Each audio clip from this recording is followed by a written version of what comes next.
staff are better placed to run these unions, and why is it that some seem so determined to stop staff and bring in others? Is it just more factional nonsense all the time? Is it people still trying to retain some semblance of power? And everything the TSSA has kind of gone through of late with all these investigations, surely it's about time that that kind of thing was nipped in the bud, and that we actually had somebody competent who actually knows what they're doing and knows how to fix problems actually came in. Yeah, I mean, I think people have recognised, and we'll just try Bonnie back again, but I think people have recognised that the hope of real change at the moment is the union movement, because the politicians have no intention of doing it. Keir Starmer said as much in as many words last week, didn't he? When he said, or was it earlier this week, when he said, "I'm not interested in change." And I hate tree huggers. So, he doesn't want to change anything. And I think the people who don't want to change anything have recognised that the hope of change is in the union movement as well. So they're doing what they can to corrupt and suborn that further, in order to stop people from using that as a vehicle for the change that the country needs. And I will say, I mean, Bonnie's having some technical issues here, and I think she's coming in just on audio, so at least we can hear her. But people might look at this and think, well, they haven't even got a decent broadband signal for this. But Bonnie is doing this pretty much on her own steam and on her own dime, because she's not there, getting loads of support from the union in terms of facilities and access and all this kind of stuff. So just to be, getting here to talk to us all is her own initiative. So can you hear us, Bonnie? Are you back now? Yeah, I can hear you. I'm really sorry. I think my hotspot is protesting. I've been on Zoom calls and Teams calls all day today. And the reason I'm relying on a hotspot is because I'm actually on holiday in the middle of Wales, so the reception can be a little bit patchy. So I do apologise. I hope you can hear me clearly now, though. Well, you're certainly coming through a lot smoother as a voice rather than with a voice without a picture. So let's go for it. So Damo, you take over, mate. Yeah, welcome, Bonnie. Thank you for managing to get through. I know you've had a heck of a day. You're on holiday. You've already done several hustings today. So I suppose the best place to start is, how is the campaign going for you at the moment? Is it good? Is it bad? How are you finding it? Look, it's really, it's quite nerve-wracking to put yourself forward for such a role. But the reason I'm doing it is because countless members that I've supported over the years asked me to. In fact, they asked me to do it a number of years ago, but prior to the rule to run, in fact, staff were barred from running. I do think it's really important, as the only member of staff standing, that the membership have the opportunity to vote for a member of staff who has experienced the problems firsthand and has the ability to address the problems and make sure we never return to those bad old cultures that had grown up over decades previously in our union, obviously also coinciding with the fall in membership. So, we need a shot in the arm. We need someone running our union who understands it and understands our industries and is able to build us going forwards. Yeah, I'll just pick you up on one thing you said there. Staff were actually banned from standing previously. I know the Kennedy report, Baroness Kennedy, and who did the recent review and the investigation as to all the problems that the TSSA have had recently.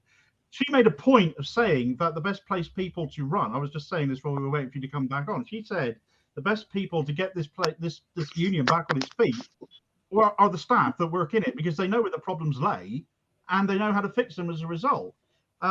So I would hope that the union is now embracing the idea of staffers running. Would that be right or no? Well, there's a comment in from Barry. I'll just cut in there for 1 second, because Barry James has said the Kennedy report is very clear on the role of staff, and I was about to ask what you meant, but I'm guessing that's what you're referring to. Yeah. Yeah, I mean, ahead, I think as a member, can you hear me? Yes. Mm-hmm. Yeah, as a member of staff, my first job was working for London Underground. I really get how our industries work and the problems our members face, which is why I love working for TSSA.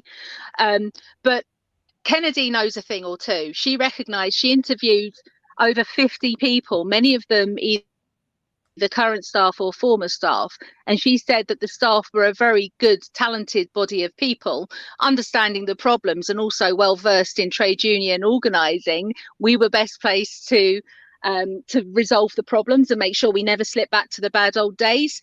And I'm the only member of staff running. There are a couple of members that are running. It looks like you're very much, it sounds like you're very much relying on the grassroots of the union to carry you forwards. Is that fair to say? Well, look, a trade union should always be about the members and their voices, and the democracy of the trade union absolutely has to be revitalised. If the interests of the members were put first over the last 15 years by the previous management, we wouldn't be in the pickle we are right now. But part of the problem has been that staff were discouraged from speaking to EC members. EC members were not allowed onto the floor where TSSA staff work when they were in the building for meetings, and there was like a wall put up between the different parts of the union. Staff were also prohibited from attending branch meetings, which meant that we did not have the opportunity to pick up on the issues that our members were raising in those branch meetings. So I would like to see a root and branch review of our democracy, starting from what the members need by helping them reinvigorate their branches, listening and hearing the demands and the needs of our self-organised groups, which mostly represent minority groups, and making sure that conference is king. That should be our ruling body, and motions passed at conference need to be adhered in all of our plans going forward. Yeah, staff being barred from speaking out. That sounds absolutely bizarre. When it's about all trade unions are supposed to be member-led initiatives, organisations, and it just seems like they've been frozen out. I mean, just how bad have things been? Well, as I say, it was a problem that everyone was working in silos. You'd have organisers responsible for specific companies, and when those organisers moved on, as they did, we've had an enormous turnover of staff. In fact, TSSA have struggled to replace staff as they've walked out the door, and that's not helpful for building relationships with the companies we organise within or supporting our members. We need to stabilise our staff so that they're well placed to deal with the problems our members face. But with everyone working in silos, no one's been able to pick up and assist a colleague's work when they've moved on, or if they've been off sick, or if they go on holiday. We need to be a much more member orientated union with a sort of sense of wraparound care for our members as they need it. Yeah, I've never understood the rationale of working in silos. It's just separating people from each other, no interaction, just individual little bubbles. I just don't get how that can, without that broad unity, how any organisation can ever be effective, actually. But you've mentioned losses of staff and high staff turnover. Of course, that's going to bring with it a loss of experience in the union. That's going to undermine how the union's able to function, isn't it? What kind of a situation is it in now? If you became the general secretary, how would you start to address that level of loss of experience and those staffing issues, and how deep do those staffing issues go at the moment? Well, a lot of the staffing issues emanate from the bad management that were previously in place and was highlighted in the Conley and Kennedy reports. The senior management that were responsible for that turnover are either dismissed or suspended pending an investigation still, all these months on from the Kennedy report coming out. But we need to make sure that our senior management team are actually supportive of staff and enablers to let them do the work for the members, which is the top and the bottom of it. We're currently down to 15 organisers across the whole of the UK and Ireland, which is frankly not enough to do the jobs that we need to do. And obviously, if I get GS, there will be one fewer organiser unless I'm replaced as an organiser. What I would like to see is a replacement for me to be a youth organiser that can go out and engage with young transport and travel workers so that we can build our union, make ourselves sustainable going forward. Because at the minute on the railway, about 34% of workers on the railway are aged 50 plus. In TSSA, it's over 50% of our members are aged 50 plus. And obviously with a lot of Wow. redundancies and job losses on the railway, we can see our membership going off a cliff edge. So what we need to do is ensure that we're bringing on young members and teaching them the value of belonging to a trade union and organising collectively. 15 organisers sounds like a ridiculously tiny number when we're talking about a national trade union. And although I appreciate the TSSA is regarded as one of the smaller unions, what is the membership of the TSSA, just out of interest, that 15 organisers are spread amongst? Well, it's not so much the size of the organisation, it's the number of companies that we support our members in that matters, because, as I say, we represent members in Ireland, Scotland, Wales and Northern Ireland, and transport being a devolved matter, that means that there's up to 4 sets of parliaments that we need to work with and get support from politicians for our campaigns. Yeah, we need the bottom line is we need more organisers, because basically, unlike in other unions, an organiser in TSSA does the pay negotiations, does every collective bargaining matter for the members in the companies that they're responsible for, writes the comms, supports reps when they've got difficult cases to work through, represents reps if they have difficulties at work, and basically organising to grow as well, seeking recruitment and recognition agreements in different parts of the organisations that we operate in to grow our strength. So there's quite a lot to do there. In other unions that are bigger, you'll have senior and junior organisers, and each of those bits of work are sort of parcelled out to the 2 members of staff, and they'll have full secretarial support and so on. So not only are there only 15 organisers for our members, we sweep up after ourselves as we're going along doing our job, if you get the image. One thing I think on the issue of the size, I think where this comes in important in this election is, I mean, I haven't looked to see what the last TSSA General Secretary election turnout was, but typically these things in the union are decided by about 5% of the members, aren't they? So, given the size of TSSA and its relatively smaller membership, if anybody's watching this, because you're running an insurgent campaign pretty much, Bonnie, and if anybody's watching this and thinking, yeah, but one of the more establishment candidates is going to win, there's not much point in voting. It's not going to be a huge number of people who are going to decide this thing, is it? So every vote is going to count. Yeah, I mean, turnout in union elections is pretty small. We were quite successful with getting industrial ballots over the line last year for all of the industrial action we had to take. But I really want to see our members more actively engaged in what's happening. And it will be a matter literally of encouraging every single person who believes we need to be democratic, who believes that we need to be ethical, we need to lead by our own example. We need to, we've got an opportunity now to turn our trade union round to be the most ethical union in the business, because every union has similar problems that were exposed in Kennedy. In fact, most workplaces have similar problems. We can grab the bull by its horns, so to speak, and turn this around so that we can show other unions how it can and should be done. But that's going to need every single member who thinks we can do this and thinks we need to do this to actually return their ballot when they come out in the next few weeks.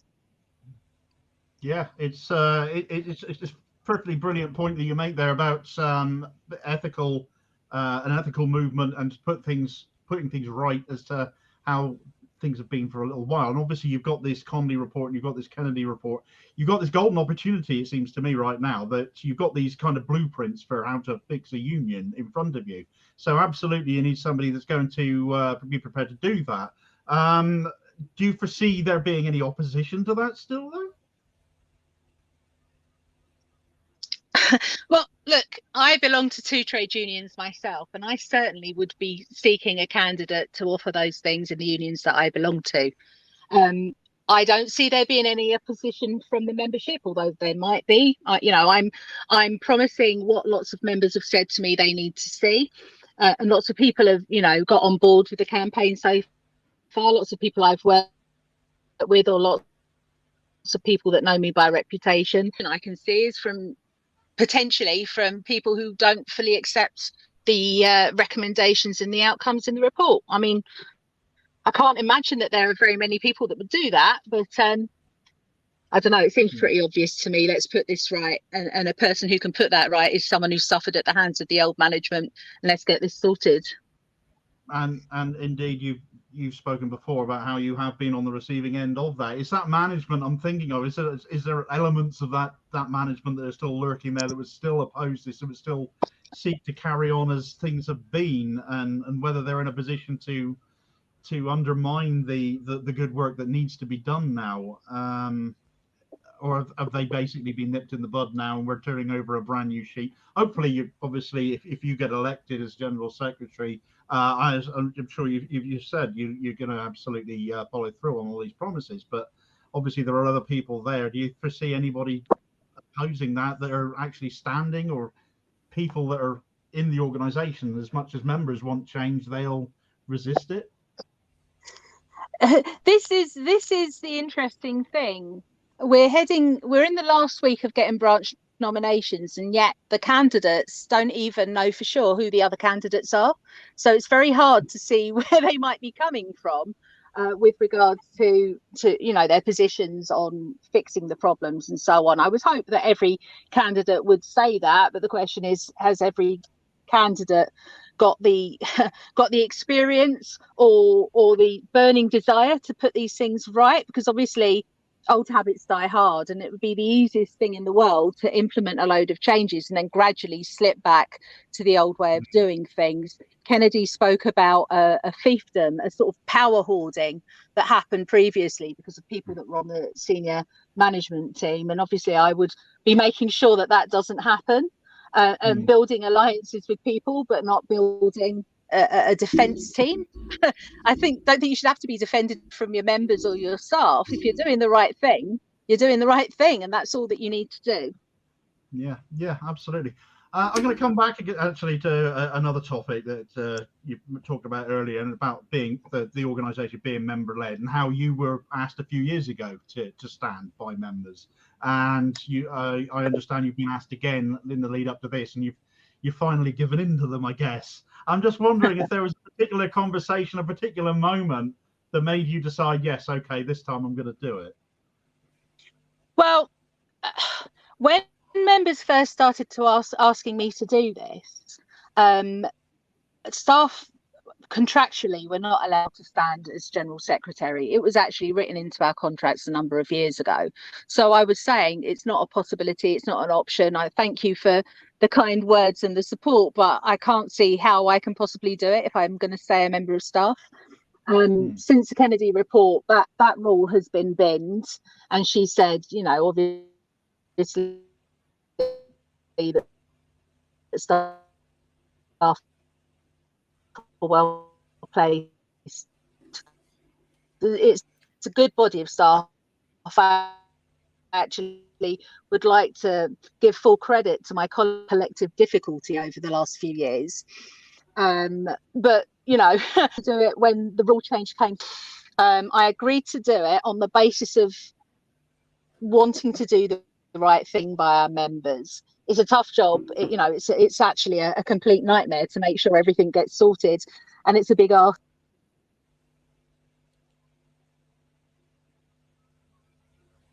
No, we lost Bonnie there for a second. Can you hear me now? As soon as Bonnie comes back, we've had an interesting question in terms of very concrete change. An interesting question in there. Oh, we got you back, Bonnie. Good stuff. We've had a question come in from Barry. Good. Had a question in from Barry in terms of very concrete change that says the TSSA General Secretary salary is outrageous compared to other unions of its size. Will you be taking the full salaries? What's your plan on that? It's like he read my mind. Where I was headed with this was I agreed to do it on the naive assumption that the General Secretary was paid within the agreed pay scales for TSSA staff. I'm not doing it for the money. In fact, I've walked away from jobs that paid an enormous amount of money because it was, working there wasn't the right thing to continue doing, and I've taken jobs worth far less than I had been paid. This is not about the money to me. I actually do agree with Barry. The advertised salary for the GS is ridiculous. It's significantly higher than leaders of other far bigger unions are paid. And what I have pledged to do is only take the pay within the agreed bounds of TSSA staff payment, and use the additional amount to set up a strike fund for particularly our lower paid members. There is going to be, I suspect, another rage of industrial action coming up, and young workers, particularly on the railway or other low paid workers, will really have to ask themselves during the cost of living crisis, can they actually afford to take industrial action? My opinion is, if industrial action is required, we can't afford to not take industrial action. And I would hate for any of our members to feel that they would have to cross a picket line or vote against industrial action because they couldn't afford to lose a day's pay. Things are really hard, and who can afford to lose a day's pay? I actually think that the General Secretary should be doing it. Obviously, it's not something you're doing just for love, but I don't think a large salary is justifiable. I would like to see as well all the senior management staff pay reviewed as well, to make sure that no member of staff is paid beyond the agreed pay scale. Yeah. Well, that's a comprehensive answer and a comprehensive solution, I guess. Bonnie, in terms of what you need, because I gather there's not that much time in the process. So, I mean, what's your most immediate need from people who want to support you into getting into that job? If you're a TSSA member and you like the cut of my jib, you think that we need to reform and hear the voices of the membership and be really member focused, start looking at being a lot more technologically adept, stop putting our comms out through the established media and the printed press, because that doesn't make any gains at all. We need to start being a lot more creative in what we're doing. If you agree with all of those things, please find out when your branch meeting is and get along to your hustings and advocate for me as your candidate for the GS election. Every candidate needs to get 5 branch nominations, so I really need those branch nominations.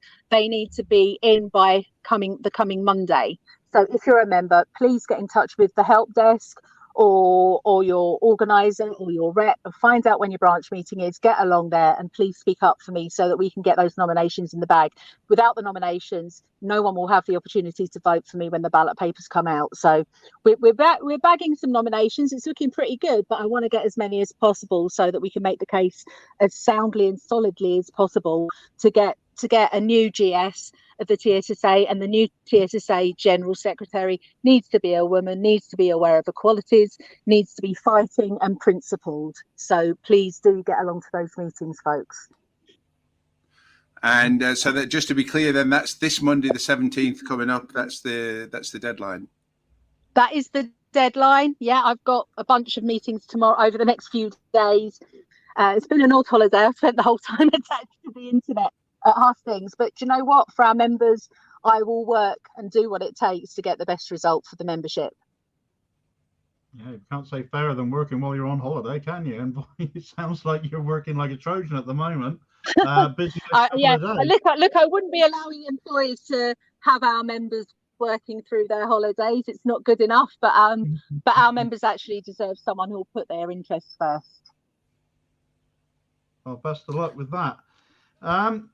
So you want to engage your youth membership, you was saying earlier on. What do you think are going to be the best ways to do that, given that you've got quite, as you said, an aging membership, over 50% over 50? Yeah. Well, look, we saw how interested and politically active young people could be when Jeremy Corbyn was leader of the Labour Party. We saw young people get involved in droves when the perceived wisdom was that there's no point engaging with young people. They're not interested. Actually, they are interested if you've got something to offer them. We have recently, as a union, invested in a new website and a new membership system. Unfortunately, the membership system and the website don't talk to each other, and they don't talk to the training system, and there isn't a comprehensive way of tracking casework and all of those things. What I would like to see is investment in a bespoke app so that every member, particularly useful hopefully to the younger members, can access information on who their branch officers are, who their full-time official is, who their reps are, and get quick information about, you know, any of the issues they might be facing at work. I would also like to see the young members get more involved by becoming reps, attending conference, and I would like the youth officer to identify the best form of media that we can issue our comms so that we can make our union seem as relevant and attractive to young transport workers as possible. It's interesting you brought up the some of the more political side of things there. You know, talked of Corbyn and how he engaged youth, and you also mentioned a little while ago that because of the nature of the national setup of the TSSA, that you've got to deal with all manner of different parliaments and politicians and so forth. Obviously, the TSSA is a political union as well. How will you marry the political side with the trade union side?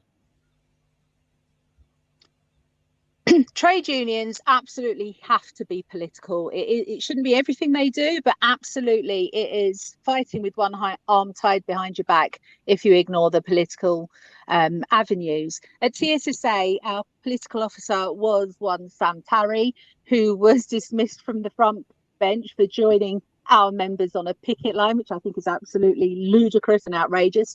But since Sam Tarry became an MP, we've not actually had a political officer, which, as I say, we're fighting with one hand tied behind our back. We need a political officer who is able to make those connections and impress on politicians how essential our railway and our travel and transport industries are. Just 3 years ago, our members were essential key workers, and people used to go out on their doorsteps clapping for them every Thursday evening. Remember that? Now, all of a sudden, they're utterly disposable, according to the government, and we're expected to forget the sacrifices our members made. We lost loads of members during the pandemic to COVID, and that's not really acceptable. So I've got quite a lot of political experience. I've been a parliamentary candidate twice. I've worked on both of Jeremy Corbyn's leadership campaigns. I've worked quite closely with a lot of MPs and political people. In my role in Scotland, I've produced I contributed statistics to a report called Saving Scotland's Railways, which was presented at Holyrood, and we actually secured the support of members of the Scottish Parliament from every party, which was highly significant. If we can replicate that in Westminster, I think we cannot do anything other than very, very well indeed. We need to engage with our MPs. We need to get them on board. We need them to be shouting about our cause. Richard Bergen recently made a comment in the Houses of Parliament about the threat of closure of our ticket offices, which was very important. We need more of that. We need to shame this government and show the general public what these people think of the services ordinary people need to use every single day. Yeah, absolutely. As much as the political picture is what it is, and obviously you've got your experience walking in that that sort of a lifestyle that come from that world, as well as the trade union world as well. You've walked both paths, so you seem ideally situated to bring the two together in certain conversations and the conversations you've got to have. But Steve said earlier on, politicians are being less. You can't rely on them as much as once were. They've been letting people down for a long time now, and the power actually now has to reside within the trade unions itself. And of course, there are other trade unions aside from the TSSA. So what's the relationship like with the TSSA and with the others? And how would you go about promoting that, developing that, and going forward? Well, I've got quite long established links and connections with trade unionists from other unions, from transport unions and from other general unions as well, because I've been an activist since I was about 2 years of age. So I've been called to share platforms with many of the people that are now leading our sister unions and the unions outside of transport. So I've got a pretty good relationship with them. I think at the moment what we're seeing is the culmination of the impact of 13 years of austerity and an ideologically driven government that want to strip us of every single public service we have in order to line pockets of shareholders. I don't think that's a controversial position to hold. I think through like a friend of mine set up Strike Map and speaking with other trade union leaders, there is now an organisation called Organise Now, which offers training to young activists and how people coordinate. I think as a transport union, where possible, we should cooperate and corroborate with other transport unions when they're taking industrial action, when they're building campaigns against closure of ticket offices and any other matter that affect our members. But I also think going beyond that, we need to be looking at the industrial action that other unions in the public sector need to be taking, with NAS UWT announcing more industrial action in our schools, for instance. I would encourage our members to go along and support teachers on picket lines. And in exchange, we will see teachers coming to our picket lines if we need them, and other public sector workers supporting the campaigns that we're organising, because we're all fighting the same fight at the end of the day. Our specific motivation and needs might be slightly different, but at the end of the day, we're all fighting for the same thing. We're fighting for decent jobs and decent public services for everybody. Yeah. There's one question there in from, again, Barry. I think he must be very clued up as to what's going on. But sadly, it seems as though one or more of your opponents are going a bit low on their campaign and trying to make an issue that you can't get into the office or get around. Is this true? Barry's asking. Yeah, I mean, yeah, I'm quite disappointed that a trade unionist might make such ableist comments and what have you. I am obviously able to get around. I am currently sat in a campsite in the middle of Wales, which is maybe why my reception's so poor. I'm not at home on my own broadband. I'm certainly able to get out and about and do things, but I also will always advocate for COVID protections. As a person who's vulnerable to COVID, I think we need to be aware that there are lots of members of the public that are, for clinical reasons, vulnerable to COVID. I would like to see all TSSA buildings COVID secure, meaning they should have proper air filtration ventilation systems. I think also that we need to be advocating as a transport union and working for Travel for All for improved air quality on public transport, and maybe encouraging people to wear face masks when numbers rise high again. But I certainly can be out and about. I don't know if you've seen my campaign video. I'm out talking to transport workers in the middle of King's Cross. So, whoever's putting that out and about are misled, sadly, and I think wrong-headed to make such an argument as an attack against me and my campaign. Yeah. Before we wind up the show, is there anything else that you need to get across or want to say to people, or any other information? Tell us what's the schedule on the actual election once this first part of the process is over? Well, once the nomination section is through, if I'm on the ballot, the team that I've got around me will be making an effort to contact every single member and have conversations with people about what the members need to see from our trade union. As I say, I'm all about democracy, and I want to hear what our members, what problems and challenges our members are facing.